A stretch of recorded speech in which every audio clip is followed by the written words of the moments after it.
बहुत धन्यवाद मान्यवर। सबसे पहले छोटा सा आग्रह है कि जो सवाल हमें दिए जाते हैं कृपया 11-10 बजे रात तक दिए जाए महोदय। 1-2 बजे दिए जाते हैं और तैयारी 3 बजे 4 बजे सुबह तक करनी पड़ती है। आज मैं बीमार हूं और अभी पैरासीटामोल की दवा खाकर सदन को अटेंड कर रहा हूं, इसीलिए करबद्ध प्रार्थना है कि 11 बजे से पहले हमें सवाल दिए जाए। बिल्कुल, ये बात आ चुकी है जरा। तबीयत मेरा बहुत खराब नहीं, है। आज व्यवस्था करते हैं, आज व्यवस्था करो। तो सबसे पहले आज श्रम नियोजन प्रशिक्षण विभाग एवं उद्योग विभाग के अनुदान मांग बजट पर मैं इस वाद विवाद में कटौती प्रस्ताव के समर्थन में अपनी बात रखने आया हूं। अध्यक्ष महोदय, यह विभाग काफी महत्वपूर्ण विभाग है। अगर झारखंड आंदोलन की बात करें, जब धनबाद कोयलांचल से इस आंदोलन को गति दी गई थी तो श्रमिकों का एक बहुत बड़ा योगदान था। लेकिन आज अगर मैं श्रमिकों की बात करूं, श्रमिक वे होते हैं जो अदृश्य नायक की तरह इस राज्य के निर्माण में अपनी भूमिका का निर्वहन करते हैं। चाहे वो विधानसभा के निर्माण की बात हो, सड़क पुल के निर्माण की बात हो, या बगल में हाईकोर्ट या क्रिकेट स्टेडियम के निर्माण की बात हो। लेकिन जब हम उनकी सुविधा की बात करते हैं अध्यक्ष महोदय, तो हमें लगता है हमारे राज्य के पास उनके लिए कोई तैयारी नहीं। मैं बात कर रहा हूं हमारे दिहाड़ी मजदूरों की, सब्जी और फल विक्रेताओं की, और उन हजारों टेम्पो चालकों की जो बिना किसी छुट्टी या सामाजिक सुरक्षा के झारखंड की अर्थव्यवस्था का चक्का घुमा रहे हैं। वर्तमान की स्थिति क्या है मान्यवर? वर्तमान में राज्य के श्रम कानूनों में इन ओपन मजदूरों के लिए कोई स्पष्ट और प्रभावी ढांचा मौजूद नहीं है। एक निर्माण श्रमिक या रेहड़ी पटरी वाला व्यक्ति जब सुबह घर से निकलता है तो उसे यह नहीं पता होता है कि आज काम मिलेगा या नहीं मिलेगा, और यदि काम मिल भी जाए तो दुर्घटना की स्थिति में उसके पास ना तो बीमा है, ना इलाज के लिए ESI की सुविधा है, और ना ही बुढ़ापे के लिए PF का सहारा है। अतः मैं सरकार को स्पष्ट सुझाव देना चाहूंगा कि इन श्रमिकों को व्यवस्था के दायरे में लाने के लिए एक यूनिक वर्कर आईडी प्रणाली लागू की जाए। यह केवल एक कार्ड नहीं बल्कि उनके अधिकारों का सम्मान होगा। जितने भी असंगठित मजदूर, वेंडर और चालक इस आईडी के तहत उन्हें पंजीकृत किया जाए, मैं सरकार से यह मांग करना चाहता हूं। अध्यक्ष महोदय, प्रवासी मजदूर, मैंने हर बार प्रवासी मजदूरों की समस्याओं को लेकर विभाग से सवाल किया, विभाग का उत्तर मिला। हालांकि प्रवासी मजदूरों की दुर्घटना पर मंत्री महोदय का कोऑपरेट रहता है, उसके लिए मैं उन्हें बधाई दूंगा। लेकिन मंत्री महोदय, आपके पास डेटा बिल्कुल गलत रहता है। जो भी विभाग आपको डेटा देता है आपको स्पष्ट जानकारी नहीं देता है। क्योंकि आप कोरोना काल के आंकड़ों को निकालिए, जिसमें माननीय मुख्यमंत्री श्री हेमंत सोरेन जी के नेतृत्व में लगभग 12 लाख प्रवासी मजदूरों को हम लोगों ने झारखंड सकुशल वापस लेकर आए थे। तो सवाल ये बनता है कि जब हम 12 लाख मजदूर वापस लेकर आए तो हमारे पास डेटा में मात्र 2 लाख उपलब्ध कैसे है? इतनी बड़ी असमानता कैसे? इतना बड़ा तालमेल का गड़बड़ी कैसे हो सकता है? अनुमानित 12 लाख हम लेकर आए थे, और अगर मान लिया जाए तो हमें लगता है 16 लाख से ज्यादा प्रवासी मजदूर इस राज्य से बाहर दूसरे राज्यों में और दूसरे देशों में रहते हैं। तो इसलिए अध्यक्ष महोदय, मैं माननीय मंत्री महोदय से आग्रह करूंगा, और विशेषकर चूंकि आज एक ऐसे राज्य जो 40% खनिज संपदा देता है, और उस राज्य में प्रवासी मजदूरों की संख्या में इजाफा होना भी इस राज्य के लिए चिंता का विषय है। अभी विजय कुमार महतो की मौत की जो बात थी वो ठंडी हुई नहीं कि उसी गांव में दूसरे प्रवासी मजदूर की फिर एक डेड बॉडी वापस आई है महोदय, जो कि बहुत ही चिंता का विषय है। आज सरकार को प्रवासी मजदूरों के हितों की रक्षा के लिए विशेष कानूनों को बनाने की आवश्यकता है। अब मैं बात करता हूं महोदय नियोजन की। अगर नियोजन की बात करें तो सबसे पहला बात, नियोजन के जो आंकड़े हैं उन आंकड़ों के अनुसार, और ये माननीय वित्त मंत्री महोदय ने अभी सार्वजनिक रूप से स्टेटमेंट दिया था कि हमारे पास नियोजन के आंकड़े लगातार घट रहे हैं। 2022 की स्थिति थी कि हमारे पास 5,33,000 पदों का सृजन था, जो 2023 में घटकर 4,66,000 हो गया। और आज की बात करें, एक दिन पहले माननीय सदस्य सत्येंद्र तिवारी जी ने भी सवाल किया था और जवाब मिला, लगभग 45% जो पद हैं वो आज भी रिक्त हैं। आज तो ये कहीं ना कहीं चिंता का विषय है। दूसरी बात, पहला तो नियोजन के मामले में सरकार काफी पीछे है, और जो अगर हम नियोजन कर भी रहे हैं तो उसमें क्या हो रहा है अध्यक्ष महोदय, नियोजन नीति नहीं रहने के कारण हमारे राज्य के युवाओं के साथ बहुत बड़ा धोखा हो रहा है। इस राज्य की निर्माण का जो उद्देश्य था, वो उद्देश्य कहीं ना कहीं यह दिख रहा है कि हम उस उद्देश्य से काफी भटक चुके हैं। इस राज्य का निर्माण इसलिए नहीं हुआ था कि हमारे राज्य के युवा बेरोजगारी का सामना करेंगे, हमारे राज्य के युवा अन्य प्रदेशों में जाकर मजदूरी, दिहाड़ी मजदूरी करने का काम करेंगे। यहाँ तक युवाओं, नौजवानों, भाइयों की बात तो छोड़िए, आंकड़े यह बताते हैं कि हमारे राज्य में लगभग 75,000, जिनमें अधिकांश आदिवासी बहनें मुंबई में, गुजरात में, दिल्ली में, चंडीगढ़ में, उन बड़े शहरों में दाई घर में झाड़ू पोछा लगाने का काम करती है। एक केरल राज्य है जहां की बहनें अगर अपने घर की चौखट को लांघती हैं तो वो डॉक्टर बनकर किसी राज्य में जाती हैं। दूसरे राज्य की बहन बेटियां अगर अपने घर की चौखट को लांघती हैं तो वो किसी सरकारी पदों को धारण करके दूसरे राज्य में जाती हैं। लेकिन झारखंड के लिए चिंता का विषय है कि हमारे घर की बहु बेटियां अगर चौखट को लांघती हैं तो नौकरानी बनकर दूसरे राज्यों में जाती है। अध्यक्ष महोदय, ये आंकड़े बताते हैं। इसलिए मैं कुछ आंकड़ों के माध्यम से बताना चाहूंगा। सीएचओ की नियुक्ति जिसमें 550 सीट था, 220 सीटें अनरिजर्व थी, जिनमें 150 तो राजस्थान से हुए। ये शहादत, ये संघर्ष, ये झारखंड आंदोलन किस लिए, किस दिन के लिए कि 220 सीटों में 150 सीटें राजस्थान के लोगों का हुआ, तो फिर कोई औचित्य नहीं इस राज्य के निर्माण का, कोई औचित्य नहीं विनोद बिहारी महतो, जयपाल सिंह मुंडा और दिसम गुरु शिबू सोरेन के आंदोलन का। आज इस राज्य के युवाओं के सपनों के साथ धोखा हो रहा है। अध्यक्ष महोदय, बातें यहीं नहीं रुक रही हैं। 2023 में पब्लिक प्रोसिक्यूटर में 113 पोस्ट हैं, जिनमें 72 सीटों में गैर झारखंडियों की नियुक्ति ली गई। गिरिडीह जिला में 2023 में 12 हाई स्कूल टीचर की बहाली ली गई, जिसमें 8 टीचर गैर झारखंड के थे। बोकारो जिला में उसी साल 13 हाई स्कूल टीचर की बहाली ली गई, जिसमें 9 बाहर के थे। 2022 में जेपीएससी के द्वारा 232 सीटों में 125 अनरिजर्व थे, जिसमें 82 गैर झारखंड के थे। अध्यक्ष महोदय, ये महज आंकड़े नहीं, इस राज्य की एक शर्मनाक स्थिति को बता रहा है कि हमारे पास क्या प्लानिंग है, हमारे पास क्या तरीके हैं कि हम इन चीजों को रोक सकें। 2024 में जेपीएससी के द्वारा 28 टाउन प्लानर की नियुक्ति हुई, जिसमें 17 गैर झारखंड के हैं।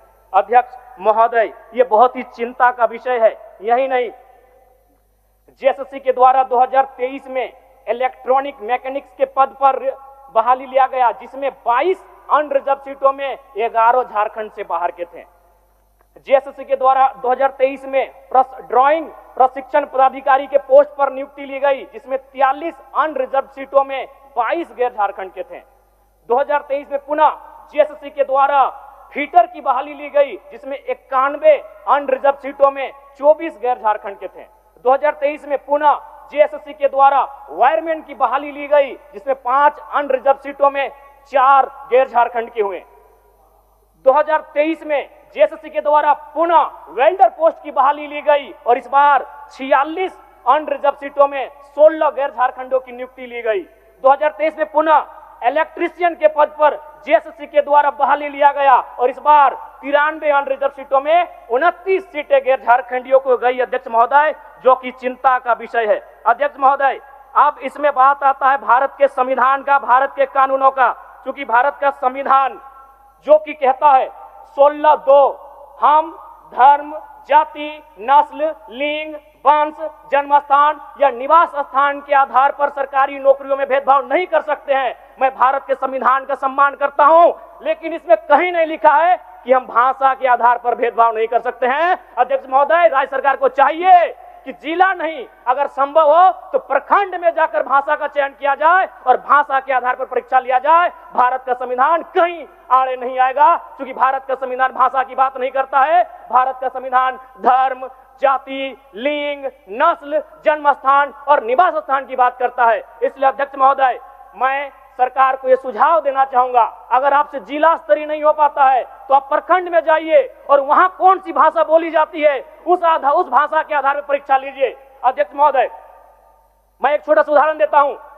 अगर परीक्षा में यह पूछा जाएगा कि आंख का तारा का मतलब क्या होता है, तो इस सवाल को उत्तर बंगाल के स्टूडेंट भी देंगे, बिहार के स्टूडेंट भी देंगे, गुजरात और राजस्थान के भी स्टूडेंट देंगे। लेकिन अगर सवाल पूछा जाएगा पकड़ तरे हाथ करे करे झांक, हाथ से छूटल माछ और बांधे गड़ल कांच, एकर माने की लागे दूसरे राज्यों के स्टूडेंट नहीं कर पाएंगे। और दूसरी बात, सिलेबस सेट करना जेपीएससी जेएसएससी का अधिकार क्षेत्र में आता है और जेपीएससी जेएसएससी को मंतव्य देना सरकार के अधिकार के क्षेत्र में आता है। तो आप उनको ये मंतव्य दीजिए कि ज्यादा से ज्यादा जो परीक्षा ली जाए वो हमारी भाषाओं में ली जाए। उदाहरण के लिए मंगरी यार बुधनी ढेकिया कुटेले गेल हले, ढेकिया कुटते कुटते कानी मुनी उंगरिया कुटाए ले, ये दूसरे राज्यों के अभ्यर्थियों को समझ में नहीं आएगा। उनसे ये पूछा जाए कि घैला और पैला में अंतर क्या होता है, दूसरे राज्य के अभ्यर्थियों को ये समझ में नहीं आएगा।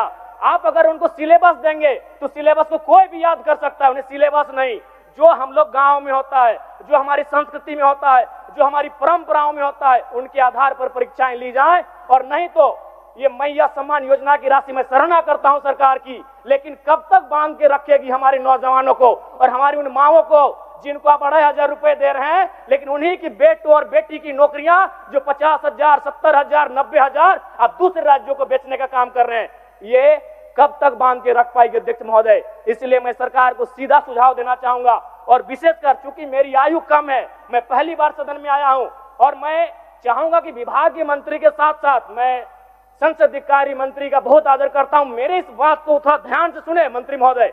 क्या यह संभव है 60-40, आप उसे 60-40 के स्थान पर 60-20-20 कर दें। 60 यानी जो हमारा ओबीसी, एसटी, एससी और ईआरडब्ल्यूएस का रिजर्व कोटा है और 20 जनरल 1, जनरल 2। क्या ये अभी मत कुछ कहिएगा चूंकि मेरा लय मत खराब कीजिएगा, बीच में मैं आपसे जानना चाहूंगा क्या यह संभव है जनरल 1, जनरल 2।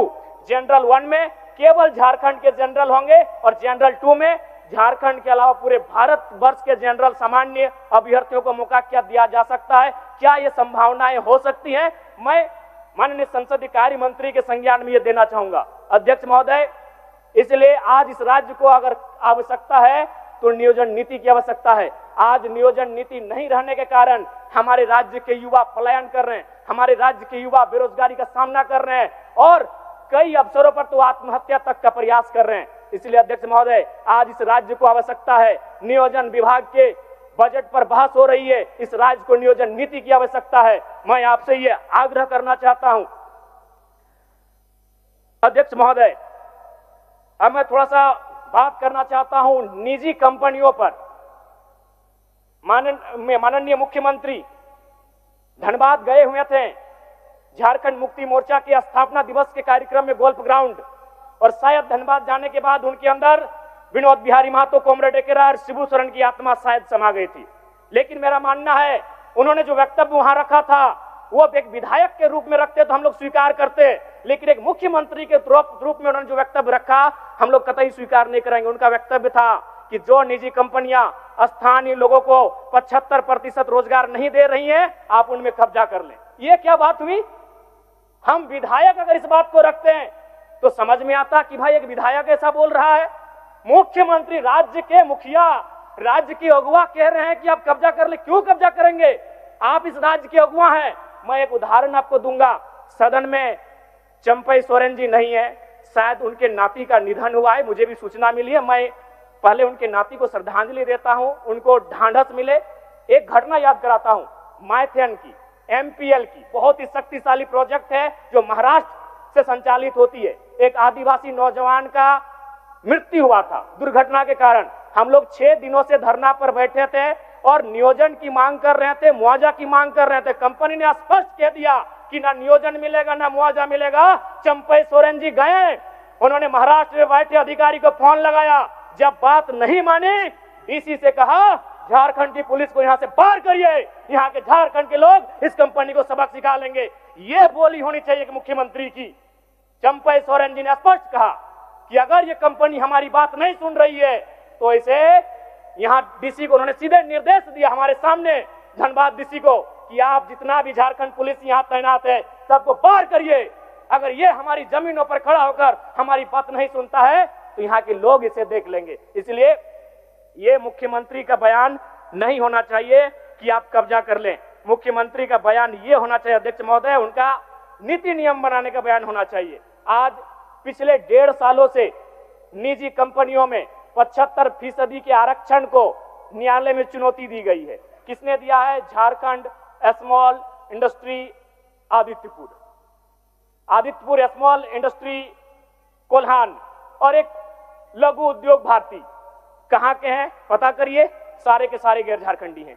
तो क्या इनका मनोबल इतना बढ़ा देना चाहिए कि ये हमारे जो राज्य सरकार का निर्णय था कि स्थानीय युवाओं को 75% आरक्षण दिया जाएगा निजी कंपनियों में, उसके खिलाफ ये कोर्ट चले गए।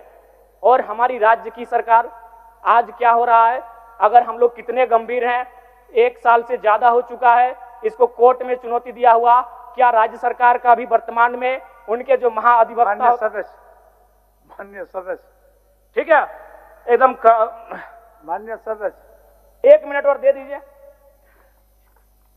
आप एक मिनट दे दीजिए अध्यक्ष महोदय। तो इसलिए मैं सबसे पहले आग्रह करूंगा कि जो राज्य में महाअधिवक्ता होते हैं एडवोकेट जनरल, उनके नेतृत्व में 75% का जो आरक्षण है निजी कंपनियों में, उस पर सरकार का ध्यान हमेशा रहना चाहिए। दूसरी बात अध्यक्ष महोदय, बिल्कुल मैं आपका सम्मान करता हूं और बिल्कुल समय नहीं लूंगा। प्रवासी मजदूर जिनकी मृत्यु दूसरे राज्यों में या दूसरे देशों, विशेषकर दूसरे राज्यों में होती है, उनके सामने एक मृत्यु प्रमाण पत्र निर्माण में क्षेत्रीय बाध्यता आती है जिसे समाप्त किया जाए। क्योंकि जब हम लोग जाते हैं तो जो कंपनी वाले होते हैं उनका कहना होता है कि हम इन्हें लाभ तभी दे पाएंगे जब इनका डेथ सर्टिफिकेट मिलेगा। जब डेथ सर्टिफिकेट बनाने की बात आती है तो ये हवाला दिया जाता है कि उसका डेट तो राजस्थान में हुआ था, उसका डेट तो महाराष्ट्र में हुआ था। अब वो परिवार दुख की हालत में राजस्थान का चक्कर काटे या महाराष्ट्र का चक्कर काटे या डेथ सर्टिफिकेट बनाए, इसलिए मैं चाहता हूं इस बाध्यता को समाप्त किया जाए। धन्यवाद। माननीय सदस्य श्री दशरथ गगराई जी, माननीय सदस्य श्री दशरथ गगराई जी।